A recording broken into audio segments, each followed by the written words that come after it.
Hi, everyone. Josh Schroeder here with meteorologist Peyton Langford, burning the midnight oil Burning the right midnight now. oil. Yeah. Yes, getting some training in this morning. You're going to see him on Labor Day on KNWA today and Fox 24 News at 7. I'll be taking the day off, but Peyton is going to be stepping up and ripping it up I as got big shoes to always. fill. Yes, nah, easy money for you, my man. Easy money for you. And just wanted to provide a quick update. I know there's probably not going to be a whole lot of folks that join in on this, but we wanted to provide an update as Hurricane Idalia nears landfall. So let's get right to business, shall we? Let's not waste any more time. Here's that satellite and radar image that you just saw a few moments ago. And I'll tell you what, Peyton, very impressive. This hurricane is right now. And of course, it's a major hurricane, Idalia, category 4 storm. We just saw that new tornado watch issued. Very prolific tornado maker so far. We've seen quite a few tornado warnings along the outer bands of the storm. And now it's going through what perhaps could be an eye wall replacement cycle, which, if it does complete that cycle before making landfall, could mean some pretty significant impacts for the Big Bend region of Florida. So let's zoom in a little bit closer. Again, this storm is about, I would say, Peyton, 60 miles away Yeah. from landfall right now. It's moving off to the northeast. National Hurricane Center absolutely nailed the cone. Looks like it's going to make landfall just off to the west of Cross City near Cedar Key. So that's where the most storm surge is going to be seen. The eastern side of that storm, eastern Iowa, we know that's where all that storm surge is. That's where the most deadly hazard from hurricanes is going to be a little bit more prolific than the western side. The western side seeing a lot more rain, showers, and thunderstorms, obviously.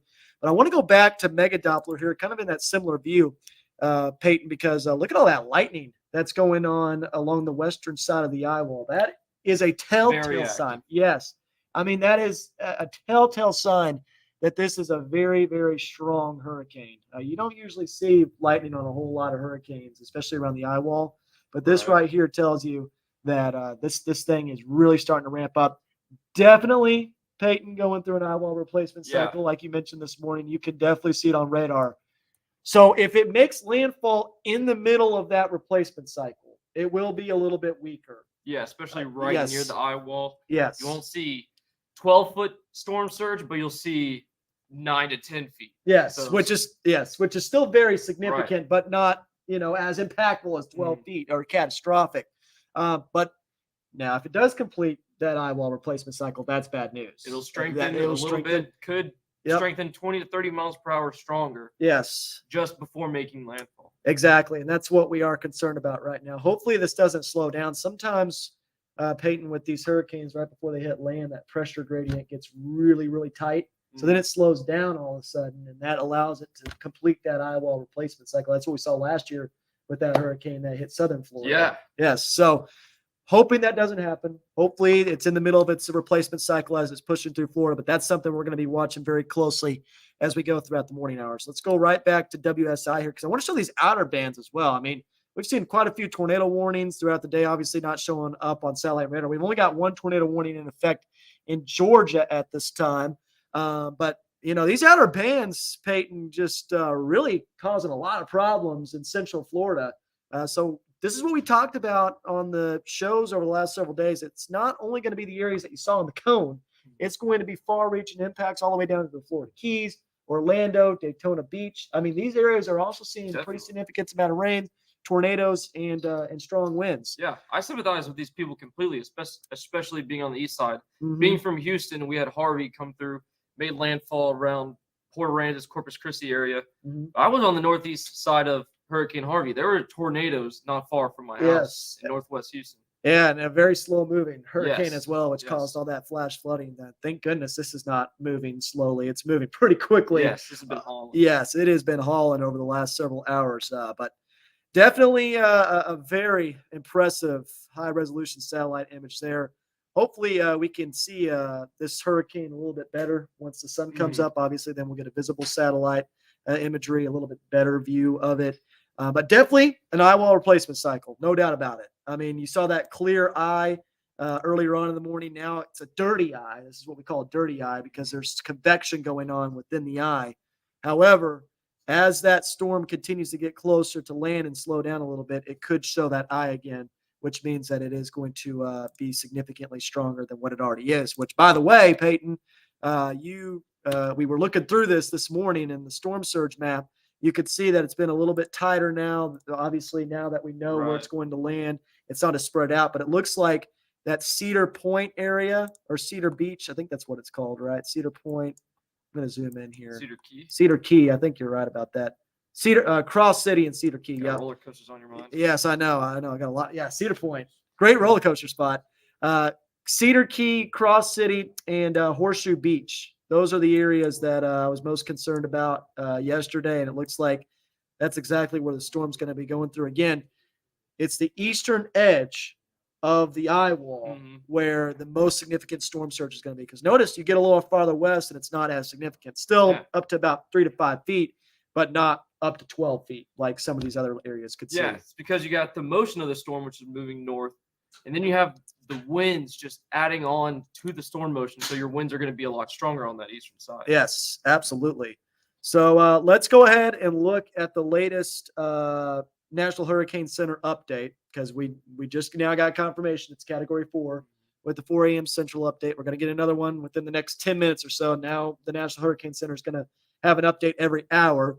But right now, 130 mile per hour winds, gust around the eye wall right around 160 miles per hour. That's obviously going to cause some significant damage as it approaches the Big Bend area of Florida. Moving to the northeast at 18 miles per hour. So, like you said, Peyton, it is hauling right now. Yeah, that's pretty fast for a hurricane. Yes, and hopefully that continues, because you wanted to get out of there as quickly as possible. We don't want to see it slow down as it approaches. But I just said 60 miles away. There you go, 60 miles west of Cedar Key, Florida. Yeah, I know, right? I get using my geography skills right now. But the pressure at 940 millibars. I mean, wow, it's pretty deep. That's deep right there, man. That is definitely a very, very strong hurricane. If we put this into motion here, show you the track, you can see still expected to be a Category 2 storm this afternoon at 1 o'clock p.m. in southeast Georgia. So, we're talking about the Big Bend area of Florida right now, but southeast Georgia, South Carolina, North Carolina, I mean, these areas are going to see significant impacts as well, especially with these winds. Jacksonville, obviously, going to be under the gun later on this afternoon. Now, this storm is going to continue to haul as it pushes along the eastern seaboard. So by the time we get to Thursday morning, it should be a tropical storm, albeit a strong tropical storm, just off to the east of Charleston. That could cause some pretty significant storm surge as well, especially if it hugs the water. That's 70 mile per hour winds, according to the National Hurricane Center. And then it will start turning out to sea as we go throughout the weekend. And hopefully some of the models that were showing it pushing back to the southwest, which I didn't buy, continue to have the trend of pushing farther east, because we don't want to see that thing turn back southwest again. Right. That is for sure. So that's the track, the latest track from the National Hurricane Center. Of course, we're going to get another update pretty soon.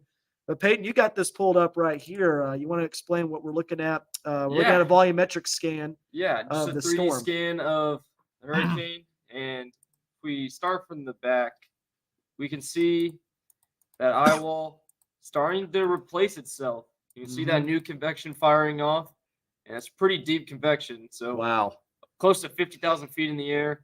So this new convection firing off definitely starting to replace the eye wall. So it's going to be interesting once it gets close to shore and the sun comes up and we have that rapid daytime heating. Because if you get that with it stalled off the coast, it's going to be able to intensify quite a bit. Yes, absolutely. And this camera is making me intensify right now if it doesn't stop moving, because I want to show you, because you were just talking. But yeah, I mean, exactly what you just said here. I mean, 50,000 feet with a hurricane. I mean, that's a strong eye wall right there. Even though it's going through a replacement cycle right now, maybe a little bit weaker than what it was earlier. If it can complete that cycle, it's going to be very significant as it arrives on the coast. I know there was some folks on social media asking, is this going to be a Cat 5 now? No, it's not going to be a Cat 5. But if it gets to that replacement cycle, I wouldn't be surprised if we saw 140 mile an hour winds. I mean, that's not out of the realm of possibility right now with this storm. So we're going to be watching it very closely here in the Weather Lab. Of course, Peyton here holding down the fort, burning the midnight oil. We're going to be on KNWA today, starting at 5 a.m. We're also going to have the 6 o'clock show, and then Fox 24 News at 7. I'm expecting this to make landfall. Peyton, looking at the latest trends, it's 60 miles west of Cedar Key right now. I would say between 6 to 7 o'clock. 18 miles an hour, Yeah. 60. Yeah, I would say between 6 and 7 o'clock because Yeah. remember that was the 4 a.m. update, Yeah. so it's even closer now. So yeah, I think around 6:30 is probably a good bet in the middle of the show. So tune in to KNWA today if you want the latest information on the hurricane. Of course, we'll be covering it pretty extensively. We'll have some live shots from Tampa. We'll have some live shots as well, I'm sure, near Cedar Key. Yeah. So we'll be showing that. We'll also be on at Fox 24 News at 7.